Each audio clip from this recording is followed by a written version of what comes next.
But we begin this hour with that major computer glitch that's brought a big part of the digital world to a halt today.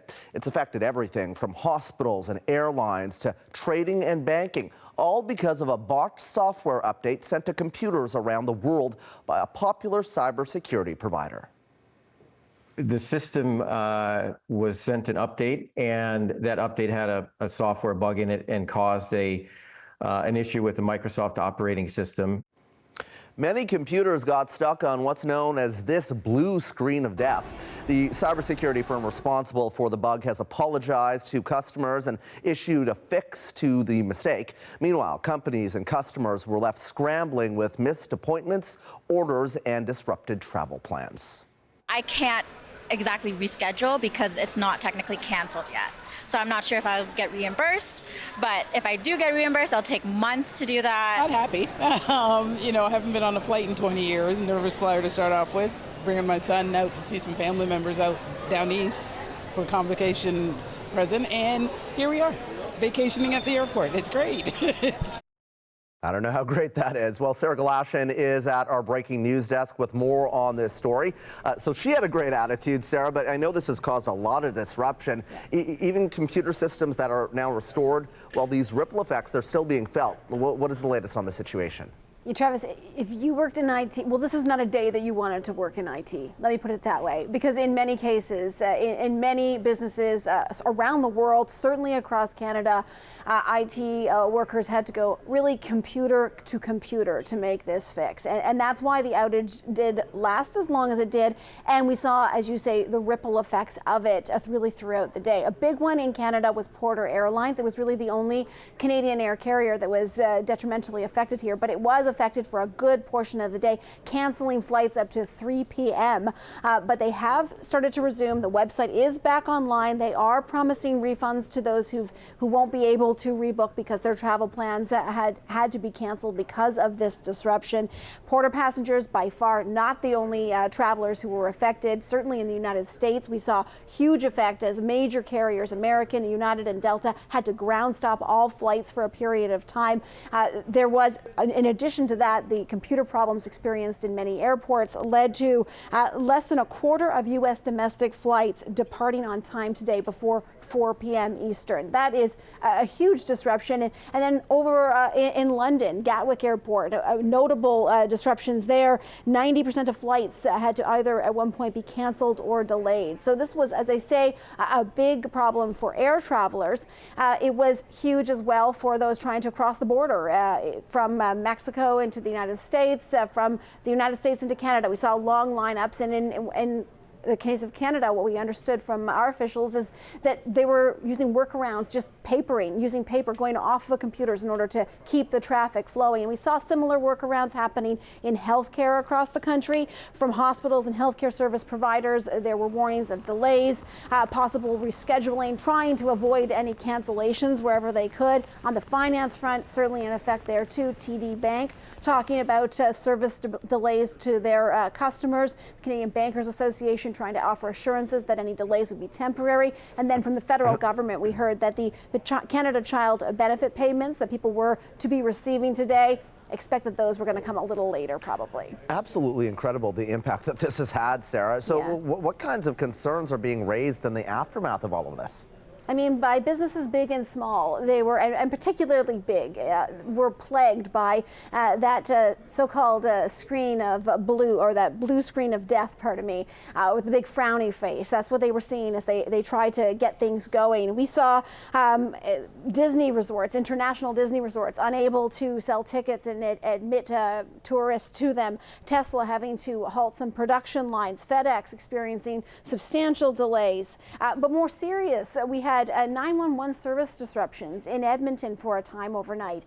Alaska reporting similar problems with 911, and so did Texas. Now, sort of to wrap this with a bow, those do seem to be resolved. Those are the reports that the service disruptions that we have seen have been fixed, which is the good news. But the concern is real, and the White House has expressed it. They are in touch with CrowdStrike, which is the company at the heart of this, the cybersecurity firm that is responsible and has already provided a fix. We talked to a tech expert who said this is a real call to the world about the importance of diversity.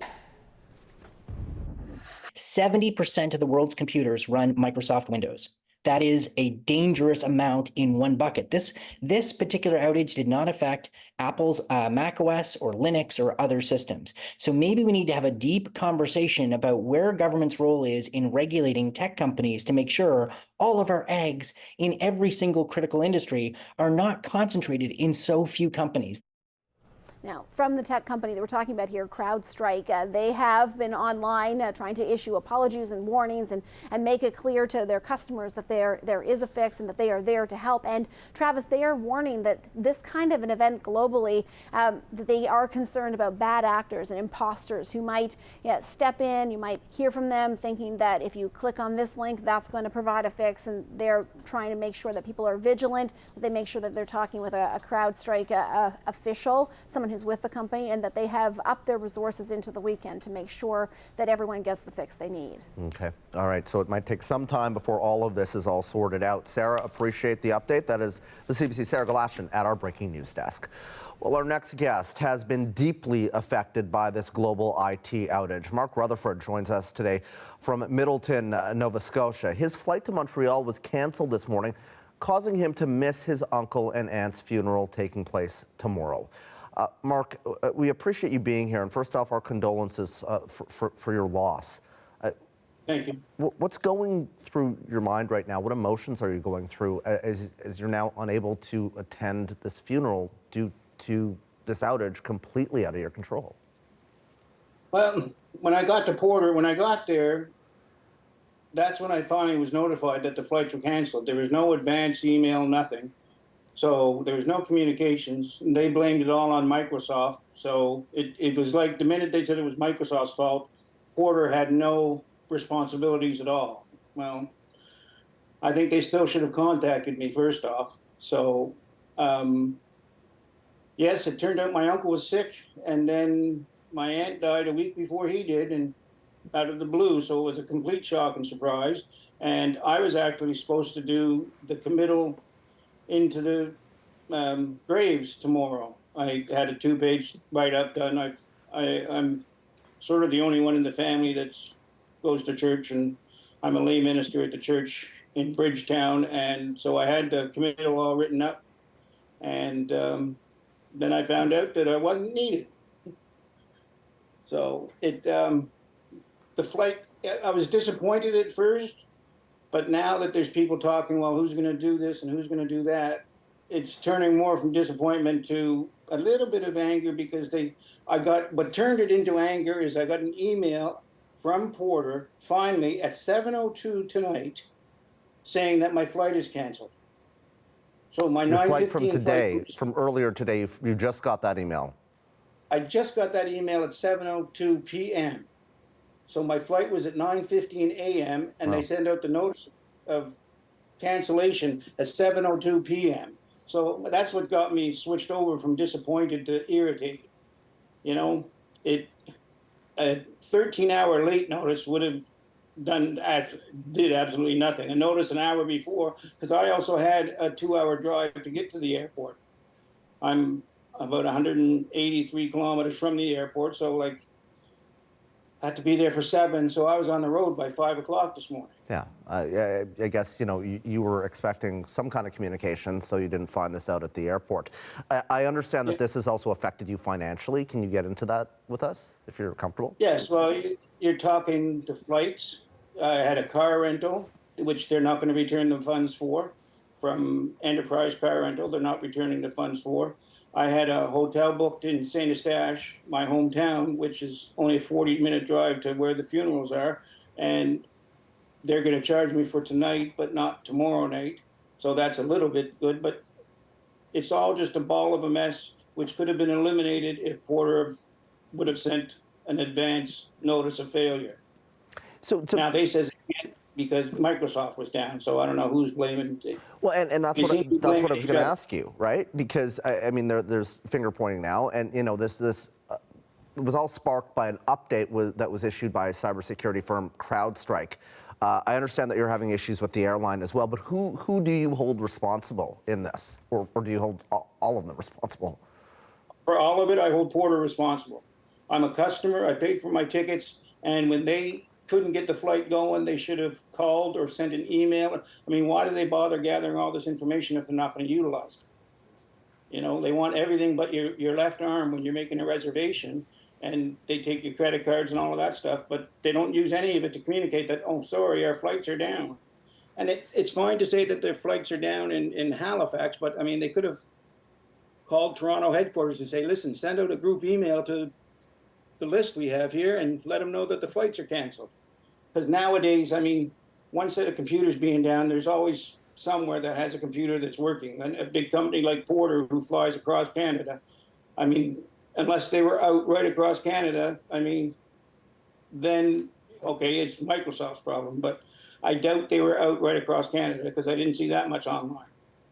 What would you say to CrowdStrike and also to Porter this evening about how this has affected your life? Well, I've missed, I mean, he was my mother's baby brother. So he was really the closest uncle we're to. I left to join the military 45 years ago. I've seen him a couple times. We went up when he was ill and in the hospital, and it'd be nice to be at the funeral.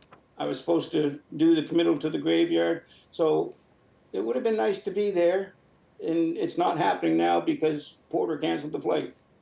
So, and yes, it's a 13-hour drive, but like I said, I'm a disabled veteran, and driving 13 hours is no longer in my back or my books or my gas pedal to do. So to me, it all comes down to Porter, you know, and I went over to Air Canada to see if I could get a flight from Air Canada, and the cheapest price they were starting at was $1,800. Wow. So Porter was 121 and 121, so $260, $270, plus you got to pay for your seat and stuff. But I mean, Air Canada to fly today and come back on Sunday was $1,800. Yeah, so forget trying to help a veteran. Yeah, Mark, I don't know what to say. I appreciate you sharing your story with us. I'm sorry this has happened to you, and our condolences once again. Yeah. Thank you very much. I mean, I miss my uncle. I've sort of made my peace with it now, but today just disrupted all the peace that I had with it because they purposely held the funeral off until July so that everybody can come down because so much of the families all moved away from Quebec and stuff. So they purposely hold it off so we can all come down, and then Porter cancels my flight. So I'm the only one that won't be there now. Yeah, it's tough.